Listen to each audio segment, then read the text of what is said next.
जय हिंद साथियों, नमस्कार, राम राम, दुआ सलाम, सत श्री अकाल। कैसे हो? आशा करते हैं आप सभी बहुत अच्छे होंगे। मेरे प्यारे साथियों, मेरे प्यारे भाइयों बहनों, आज हम यहाँ पे use of is are am का नेक्स्ट टाइप कराएंगे। मतलब अफर्मेटिव और निगेटिव आपके सेंटेंसेस हो चुके हैं। आज हम यहाँ पे इंट्रोगेटिव सेंटेंस के बारे में बात करेंगे। ठीक है, इंट्रोगेटिव सेंटेंसेस। इंट्रोगेटिव सेंटेंसेस जो होते हैं उसमें प्रश्न पूछा जाता है, इसीलिए इनका नाम रखा जाता है प्रश्नवाचक वाक्य। ठीक है, प्रश्नवाचक वाक्य। अब इसको हम तीन तरीके से पढ़ेंगे भाई, तीन तरीके से। जब सेंटेंस की शुरुआत क्या से हो रही है, जब सेंटेंस की शुरुआत क्या से हो रही है, तब नियम क्या लगेगा। देखिए, फर्स्ट टाइप यहाँ पे आपका ये चलेगा। ठीक है, टाइप नंबर 1, फर्स्ट टाइप है आपका जब सेंटेंस की शुरुआत क्या से हो रही हो, तो रूल क्या लगेगा, तीनों फॉर्म में से इज, आर या फिर एम में से कोई एक यूज करेंगे अकॉर्डिंग टू सब्जेक्ट। इसके बाद में हम सब्जेक्ट यहाँ पे लिखेंगे, सब्जेक्ट हमारा होता है कर्ता। इसके बाद में बाकी जो बचा वो सारा ऑब्जेक्ट वगैरह जो भी उसके साथ में होगा वो सब आएगा। ठीक है, अब एग्जाम्पल यहाँ पे आप लोग समझिएगा किस प्रकार के आपके यहाँ पे रहेंगे। जैसे कि क्या वह पुस्तक है, इस तरीके से आपके सेंटेंस यहाँ पे चलेंगे। ठीक है, क्या वह पुस्तक है, क्वेश्चन मार्क। और इन सेंटेंसों की पहचान अगर मैं आपको बताऊं, इंट्रोगेटिव आप कैसे पहचानोगे, तो लास्ट में आपको एक क्वेश्चन मार्क का चिन्ह दिखाई देगा। ठीक है, ट्रांसलेट करेंगे तो इस क्या को छोड़ देना है। सब्जेक्ट देखिए एक वचन है वह, और है का इंग्लिश क्या लगाएंगे एक वचन के अनुसार, ट्रांसलेशन इसका हो जाएगा इज। ठीक है, इज। पुस्तक जो है निर्जीव है, तो वह की अंग्रेजी क्या रहेगी, दैट रहेगी। Is that book. ठीक है, इज दैट बुक। और लास्ट में क्वेश्चन मार्क। ठीक है, लास्ट में क्वेश्चन मार्क। ये हो गया इसका जब हमारा सेंटेंस क्या से शुरू हो रहा हो। और साथ साथ में एक बात आप यहाँ पे सीखिए, जब हमारा सेंटेंस क्या से तो शुरू हो रहा है, लेकिन इस क्या के साथ में नहीं भी आ रहा है। ठीक है, इज, आर, एम में से कोई एक यूज करेंगे। इसके बाद में सब्जेक्ट आपका रहेगा भाई, इसके बाद में आपका नोट रहेगा अगर नहीं भी है सेंटेंस में, उसके बाद में जो बचा वो। ठीक है, दैट इज क्या वे खिलाड़ी नहीं है। ठीक है, क्या वे खिलाड़ी नहीं है। ये हमारा अब की बार में सेंटेंस है। देखिए, सेंटेंस की शुरुआत तो चलिए बात ठीक है, क्या से हो रही है, तो क्या को हमको छोड़ देना है। सब्जेक्ट आप देखिए वे का मतलब बहुत सारे हैं, एक से ज्यादा है, तो सीधी सी बात है प्लूरल नंबर वाली मतलब बहुवचन की फॉर्म यूज होगी आर और है। और साथ साथ में देखिए कहता है सब्जेक्ट से बाद में नोट। अगर सब्जेक्ट यहाँ पे हमारा क्या है, सब्जेक्ट हमारा वे है लेकिन नोट भी है, इसका मतलब हमारा रूल लगेगा यहाँ पे ये। ठीक है, तो ट्रांसलेशन बनाइए। पहले सब्जेक्ट के अनुसार हेल्पिंग वर्ब आर होगी, इसके बाद में सब्जेक्ट आप लिखिए आर दे नोट। नहीं भी है सब्जेक्ट के बाद में नोट लिखा है, तो सब्जेक्ट के बाद में नोट लगा दिया। खिलाड़ी को आप लिख दीजिए प्लेयर्स। ठीक है, खिलाड़ी को आप लिख दीजिए प्लेयर्स। लास्ट में क्वेश्चन मार्क लगाना मत भूलिएगा। ठीक है, फर्स्ट टाइप आपकी कंप्लीट। इसी तरीके से आप और भी क्वेश्चंस का यहाँ पे ट्रांसलेशन बना सकते हो। ठीक है, इसी तरीके से आप जो है क्वेश्चन का ट्रांसलेशन बना सकते हो। अब देखिए नेक्स्ट टाइप नंबर 2। अब टाइप होगी यहाँ पे टाइप नंबर 2। ठीक है, रूल क्या रहेगा, जब सेंटेंस के बीच में प्रश्नवाचक चिन्ह आ जाए तो कैसे करेंगे। सबसे पहले तो हम लिखेंगे क्वेश्चन वर्ड, मतलब प्रश्नवाचक शब्द जिसे हम QW से डिनोट करेंगे, इसको हम लिख देंगे क्वेश्चन वर्ड। क्वेश्चन वर्ड प्रश्नवाचक शब्द, ठीक है। According to subject is are या फिर एम में से कोई एक सहायक क्रिया। इसके बाद में आपका सब्जेक्ट और साथ साथ में आप यहाँ पे एक रूल और ऐड कर लीजिए।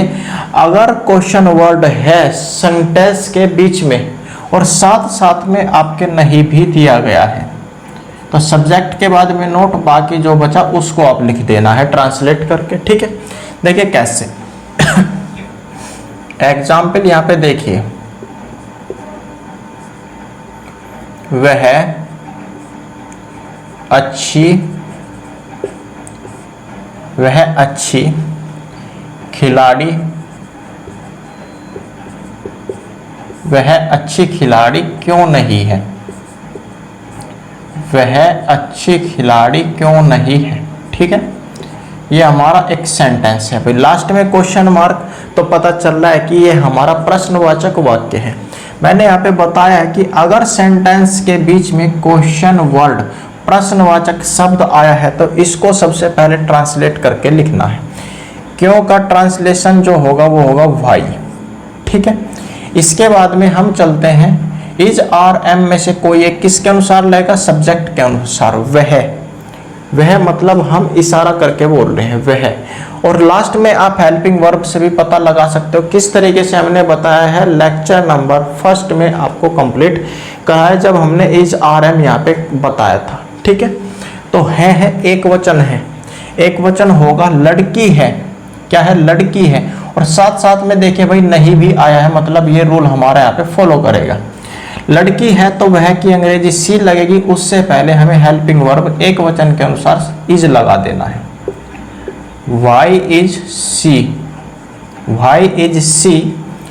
सब्जेक्ट से बाद में नोट रखिए भाई, नोट क्या है, वह अच्छी खिलाड़ी नहीं है। Why is she not good player, अच्छी खिलाड़ी के लिख दीजिए गुड प्लेयर, ठीक है। लास्ट में क्वेश्चन मार्क प्रश्नवाचक चिन्ह, क्लियर। और देखिए तुम विद्यार्थी, तुम विद्यार्थी क्यों नहीं हो, तुम विद्यार्थी क्यों नहीं हो, ठीक है। क्वेश्चन मार्क लगाया है भाई, तो सीधी सी बात है हमारा ये सेंटेंस जो है इंट्रोगेटिव है। अब देखिए प्रश्नवाचक चिन्ह भी है, साथ साथ में हमारा नहीं भी है, तो यही रूल लगेगा। स्टार्टिंग सब्जेक्ट से करेंगे, सब्जेक्ट तुम हो मतलब हेल्पिंग वर्ब हो है, तो सीधी सी बात है आएगा हमारा आर, ठीक है, मतलब बहुवचन है। तो सबसे पहले हमें लिख लेना है अपना प्रश्नवाचक चिन्ह भाई, ठीक है, भाई। इसके बाद में हेल्पिंग वर्ब लिखेंगे आर, सब्जेक्ट लिखिए यू, और नहीं भी है तो नोट का इस्तेमाल करिए, नोट। विद्यार्थी आया है तो ये हो जाएगा स्टूडेंट्स, ठीक है, स्टूडेंट्स। लास्ट में क्वेश्चन मार्क। समझ आई बात कि कैसे हम यहाँ पे इनको तैयार करके चलेंगे, तो आपको जो है हर एक बात यहाँ पे अच्छे से क्लियर करते हुए चलना है, ठीक है।